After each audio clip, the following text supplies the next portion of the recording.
Hello guys welcome back to my new video.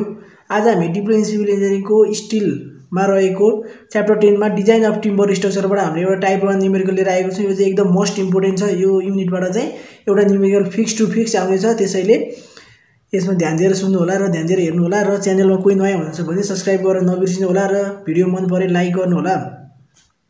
र हामी आज सुरु गर्छौँ। के भनेको छ भने A column 200 mm into 200 mm is made of shallow wood. Determine the safe load for the column if unsupported length.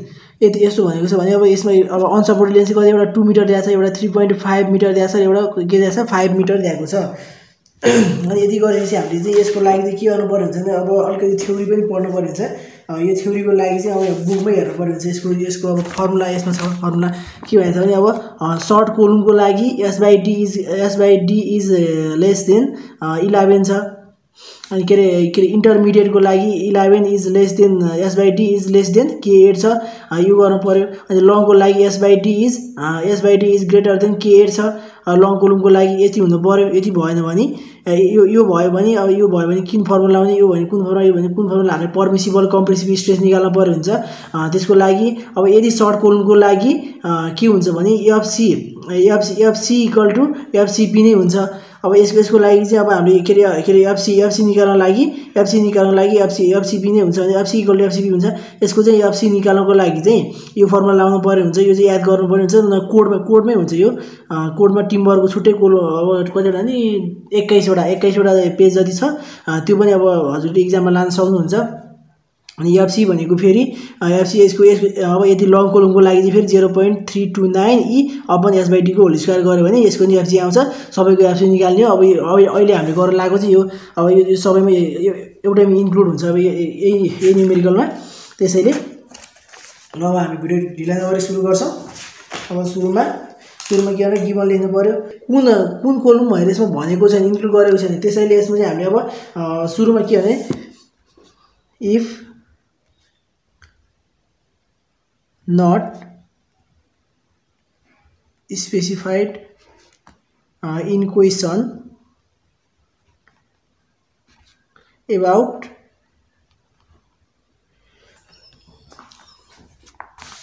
if not specified in question about the column then assume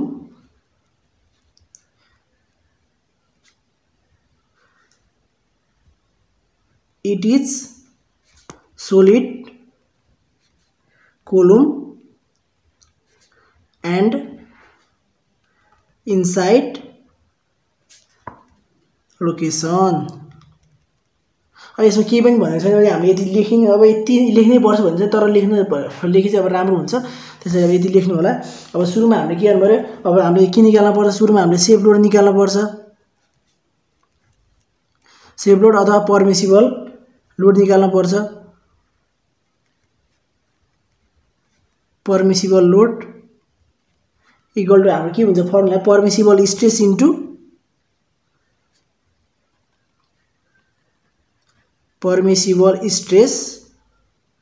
into area हुन्छ। अब हामीले permissible stress भनेको FC हामीलाई थाहा छैन। त्यसैले पहिला सुरुमा हाम्रो गिभन भन्यो। यो चाहिँ एकदम इम्पोर्टेन्ट, एकदम महत्त्वपूर्ण छ। यो चाहिँ अब एकदम फिक्स जस्तै क्वेसन हो। यसबाट स्योर आउँछ एउटा। अब एरिया चाहिँ हाम्रो के छ भने 200 इन्टु 200 छ भने एरिया A इक्वल टु हाम्रो के छ 200 mm इन्टु 200 mm भनेपछि कति हुन्छ 2 2 4 00 00 भयो mm स्क्वायर भयो। अब एरिया यति भयो। अब हामीले के छ फ्रम टेबल, अब हामीले कोड चाहिँ कुन कोड भने कुन कोडमा भने IS 883 1994 को टेबल नम्बर 1 मा गएर हामीले हेर्नुपर्छ। टेबल 1 मा गएर हामीले यसो हेर्दाखेरि पेज नम्बर कतिमा छ भने पेज नम्बर 5 मा छ हाम्रो, हैन पेज नम्बर 5 मा छ। अनि पेज नम्बर 5 मा अब कोडको यसमा गएर हेर्यो भने अब सालवुडको तपाईले देख्नुहुन्छ त्यहाँनिर सालवुडको चाहिँ के भने कुनमा हेर्ने सालवुडको चाहिँ अब हामीले थर्ड रोमा गएर टेबल 1 को थर्ड रोमा गएर हेर्नुभयो भने तपाईले मोडुलस अफ इलास्टिसिटी चाहिँ modulus of elasticity electricity E equal to चाहिँ हाम्रो के छ भने कति छ हाम्रो 126.7 इन्टु 10 को होल स्क्वायर हाम्रो के छ न्युटन पर mm स्क्वायर छ मोडुलस अफ इलेक्ट्रिसिटी। अब त्यसकै अब हामीले चाहिँ के भने ग्रेड 1 भनेर पर्मिसिबल स्ट्रेसमा भने एफसीबी त्यहीँनिर तपाईँले हेर्नुभयो भने एफसीपी चाहिँ एफसीबी को भ्यालु चाहिँ कति दिएको छ भने त्यही टेबलमा त्यसको सिधा उतापट्टि गएर हेर्नुभयो भने 10.6 न्युटन पर mm स्क्वायर। यदि अब तपाईँसँग कोड छैन भने म कोडको चाहिँ अब लिङ्क चाहिँ म डिस्क्रिप्सनमा राखिदिनेछु, त्यहाँ गएर हेर्नु होला। अब यसमा पहिला सुरुमा अब यति गरे यति चाहिँ हामीले अब जुनै न्युमेरिकल नै गर्ने खासमा यही जस्तो सोधे पनि अब एउटा मात्रै अब के भन्छ अब ए को मात्रै सोध्यो भने 2 को मात्रै अब अनसपोर्टेड भने सपोर्टेड भने यति चाहिँ हामीले गर्न पर्ने हुन्छ त्यो कोड अनुसार हामीले क्वेसन अनुसार। अब त्यसको लागि अब हामीले अब ए मा चाहिँ हाम्रो के छ अनसपोर्टेड कस्तो ए मा चाहिँ हाम्रो अनसपोर्टेड लेन्थ हाम्रो कति दिएको छ unsupported length L equal to S equal to हाम्रो कति दिएको छ भने 2 मिटर दिएको छ। अब 2 मिटरलाई हाम्रो 2000 mm गर्न सकिन्छ हैन 2 मिटर 2000 mm गर्न सकिन्छ। अब यति गरिसकेपछि अब हामीले यति गरे अब फेरि झ्याक हुन्छ अब यस्तो भएपछि अब यति गऱ्यो अनि हामीले यति गरिसकेपछि unsupported length S equal 2 metre गऱ्यो। अब हामीले सुरुमा अब जुनैमा पनि हामीले गर्नुपर्ने चाहिँ के हो भने अब जुनैमा गर्नुपर्ने डियर फोर एस बाई डी गर्नुपर्छ। एस बाई डी गऱ्यो भने एस भनेको हाम्रो कति छ 2000 भयो। अब डी भनेको हाम्रो कति भयो 200 भयो क्वेसनमै दिएको छ 200 दिएपछि कति हो भने 10 आयो गर्दा फेरि अनि 10 आयो भने चाहिँ यो चाहिँ 11 भन्दा के हो 11 भन्दा सानो आयो त्यसैले यो चाहिँ के हो इट इज स्मल कोलुम भयो कोलुम अथवा स्मल कोलुम अथवा सर्ट कोलुम भने हुन्छ सर्ट कोलुम। अब सर्ट कोलुमको लागि अब हाम्रो फर्मुला के थियो भने अघि अब कोडमै गएर हेरे पनि हुन्छ। अब यहाँनिर छ फर्मुला। अब सर्ट कोलुमको लागि हाम्रो एस बाई डी भनेको 11 भयो एस बाई डी भन्दा 11 अब एस बाई डी सानो छ 11 भन्दा एस बाई डी सानो छ भने हाम्रो के अरे एफसीपी र एफसी चाहिँ के हुन्छ इक्वल हुन्छ। अब अघि मैले भने त्यही भएर एफसी इक्वल टु के गर्नु पर्यो अब एफसी इक्वल टु एफसीपी भयो। अब हाम्रो एफसीपी को भ्यालु अघि हामीले कति लिएको थियो भने एफसीपी को भ्यालु कति थियो भने हाम्रो एफसी 10.6 भयो। त्यसैले अब हाम्रो एफसी पनि कति भयो 10.6 न्युटन पर mm स्क्वायर भयो। यति गरेपछि हामीले अब यो हामीले कोडमा गएर हेर्यो भने कोड आइएस कोड अघिको कोडमा भने आइएस कतिमा 883/1994 को कोड क्लस कतिमा 7.6.1.1 यसमा गएर हेर्नुभयो भने तपाईले पाउनुहुन्छ यो फर्मुला यो एफसी इक्वल टु एफसीपी हुन्छ भनेर त्यहाँनिर लेखेको छ। अब यति गरेपछि पर्मिसिबल कम्प्रेसिभ स्ट्रेस भने एफसी इक्वल टु हाम्रो यति आयो। अब यति गरिसकेपछि हामीले अब निकाल्न पर्ने के हाम्रो सेफ लोड हो। सेफ लोड इक्वल टु कति छ हाम्रो अघि सेफ लोड निकाल्दा एफसी इन्टु ए गरेको थियो हामीले पर्मिसिबल स्ट्रेस इन्टु एरिया गरेको थियो। अब पर्मिसिबल स्ट्रेस भनेको 10.6 हाम्रो छ अनि एरिया भनेको हाम्रो 400 हाम्रो अघि मल्टिप्लाई गरेर 200 इन्टु 200 हो। अब 10.6 इन्टु 0000 गर्दाखेरि हाम्रो एन्सर कति आउँछ भने 424 किलो न्युटन हाम्रो आउँछ। यसमा 424 किलो न्युटन आउँछ। यो चाहिँ अब मिस्टेक हुँदैन अब तपाईले अब क्याल्कुलेटरमा हालेर हेर्नु होला। अब हामीलाई डी इक्वल टु हाम्रो कति छ 200 भयो। अब डी इक्वल टु 200 अघि भइहाल्यो अनि फेरि अब हामीले अब कुन गर्नु पर्यो भने बीमा अब डी इक्वल टु 200 भइसक्यो। अब यो बीमा चाहिँ हामीले के गर्नु पर्यो अर्को चाहिँ कति थियो भने अघि हाम्रो 3.5 अनसपोर्टेड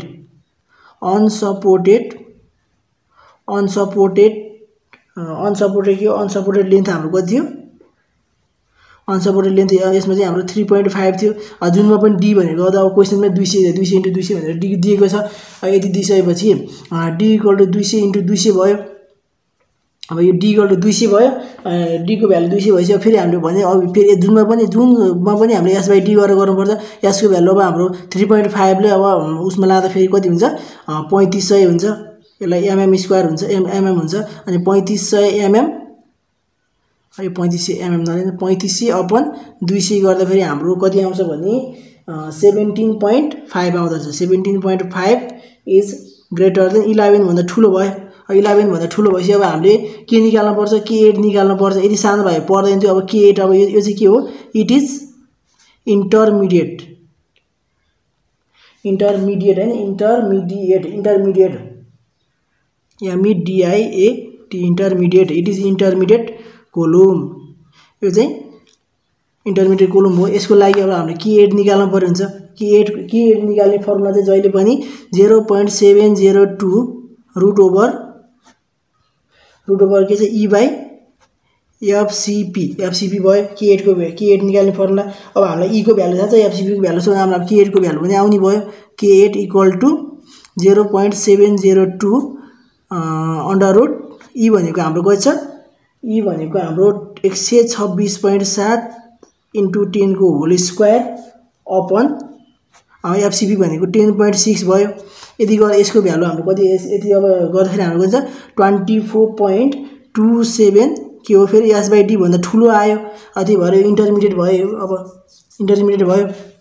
हाम्रो K8 को भ्यालु पनि आएपछि अब हामीले के निकाल्नु पर्यो भने फेरि अब हामीले अब अघि भने मैले अब इन्टरमिडिएट को लागि फेरि अब इन्टरमिडिएट भइसक्यो अब यहाँनिर अब म बुझ्दै हुन्छ फर्मुला अब इन्टरमिडिएट भनेको छ भने 11 is greater than 11 is less than S/D is less than K8 छ भने हाम्रो FC निकाल्ने फर्मुला के हुन्छ FCP ब्रैकेट 1 - 1/3 S/K8 D को होल पावर 4 अनि के रे मिडल ब्रैकेट दिनु पर्यो हुन्छ अब यसको लागि चाहिँ अब हामीले कोडमा गरे हेर्यो भने पनि पाइन्छ तपाईहरुले कोड चाहिँ कतिमा छ भने क्लस त्यही अब IS 883 1994 को कतिमा छ भने हाम्रो 7.6.1.2 मा गरे हेर्नुभयो भने यो पाउँछ अब तपाईले भन्छ अब IS 883 1994 7.6.1.2 मा गरे हेर्नुभयो भने तपाईले यसको फर्मुला पाउँछ यो फर्मुला कस्तो भने यसको फर्मुला के थियो रे मलाई हेर्नु पर्छ फर्मुला त अनि FC इक्वल टु के गर्नु पर्यो FCP ब्रैकेट 1 - 1/3 ब्रैकेट S/K8D को होल पावर 4 यदि गरेपछि हाम्रो आउँछ यदि गरिसकेपछि अब हामीले अब यदि गरेपछि फर्मुला अब के गर्ने फर्मुलामा राख्नु पर्छ अरु केही पनि अब अरु केही काम छैन फर्मुला राख्यो अब भन्छ अब हामीले के गर्नु पर्छ भने अब त्यही फर्मुला FC इक्वल टु के हुन्छ FC equal to FCP bracket 1 - 1/3 अनि फेरि S/K8D को होल पावर 4 हाम्रो यो फर्मुला भयो अब हाम्रो यहाँ के रे FCP भनेको 10.6 भयो अनि 1 - 1/3 अनि S/D को भ्यालु हाम्रो कति छ S/D भनेको हाम्रो S/D को भ्यालु कति आयो हाम्रो 424 पनि कति छ 24. S/D को 17.5 रहेछ 17.5 कति भयो 17.5 अपन K8 को भ्यालु हाम्रो कति आछ 24. K8 को भ्यालु चाहिँ कति आछ भने K8 को भ्यालु 24.27 रहेछ 24 कति आयो 24.27 आछ यसको होल पावर 4 भयो अब धेरैले के गर्छ भने यो S को भ्यालु S/D को भ्यालु नै राखिदिन्छ अनि K8 को भ्यालु राख्दै फेरि D पनि मल्टिप्लाई गर्छ त्यो गरे नि मिस्टेक हुन्छ त्यसैले अनि FC को भ्यालु हाम्रो कति आयो भने 9.64 न्यूटन पर mm स्क्वायर आयो अब हाम्रो S/D को भ्यालु हाम्रो कति हो 17.5 हो भनेसी अनि K8 को भ्यालु हाम्रो कति भयो K8 को भ्यालु भने 24.27 हो यदि गरिसकेपछि हामीले के गर्ने अब सेफ लोड निकाल्न पर्यो फेरि यसको पनि सेफ लोड कति हुन्छ FC इन्टु ए हुन्छ एरिया त सबैको एउटा सेम भयो FC भनेको FC को भ्यालु चाहिँ हाम्रो कति भयो 9.64 इन्टु एरिया भनेको 40000 गर्दा फेरि हाम्रो कति आउँछ 385.7 हाम्रो के हुन्छ किलो न्यूटन आउँछ सेफ लोड फेरि अब C नम्बरमा छ फेरि unsupported length S equal to 5 metre भनेपछि यो भनेको 5 मिटरलाई mm लाँदा 5000 mm हुन्छ। अब फेरि यसको पनि dr4 s/d गर्न पर्यो। यसको पनि s भनेको हाम्रो गएछ 5000 अपन d भनेको हाम्रो गएछ 200। यति गर्दा फेरि हाम्रो कति आयो भने 5000 अपन 200 गर्दा फेरि हाम्रो आयो 5000 अपन s/d गर्दा फेरि हाम्रो आयो 25 आयो।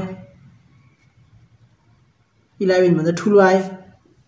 25 आउँछ। तपाईं क्याल्कुलेटरमा हालेर हेर्नु होला, मिस्टेक हुन सक्छ, तर प्रोसेस यही हो। अब हाम्रो यति भनेपछि अब k8 को भ्यालु हाम्रो कति थियो? k8 को भ्यालु हाम्रो 24.27 आएको। अब हामीले यो निकाल्नको लागि चाहिँ dr4 के हुनुपर्छ भने अघि नै s/d is greater than k8 हुनु पर्यो। k8 भन्दा s/d is greater than k8 हुनु पर्यो। k8 भन्दा चाहिँ s/d ठुलो हुनु पर्यो, तर छैन। त्यसैले यसको चाहिँ अब फेरि हाम्रो फर्मुला हुन्छ। अघि मैले भनिहालेँ कि यसको फर्मुला अब हाम्रो थर्ड। अब यो चाहिँ के हो? लङ कोलुम हो। अब लङ कोलुमको लागि फर्मुला अघि मैले भनिहालेँ, यहाँ लङ कोलुमको लागि यही छ फर्मुला। फेरि देखाउँछ है। अब लङ कोलुमको लागि s/d is greater than k8 भन्दा s/d ठुलो छ भने fc = 0.329 e अपन s/d को होल स्क्वायर। अब k8 भनेको यदि भयो अनि s/d भनेको 24.27 भयो। त्यसैले ठुलो छ। त्यसैले it is long column. It is long column भयो।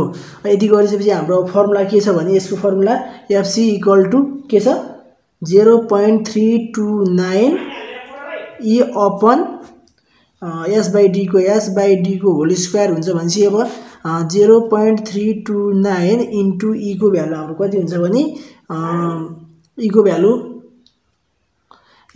कति हुन्छ भने 126.7 इन्टु 10 को स्क्वायर अपन s/d भनेको s/d को भ्यालु हाम्रो चाहिँ 25 छ। 25 को होल स्क्वायर गर्नु पर्यो।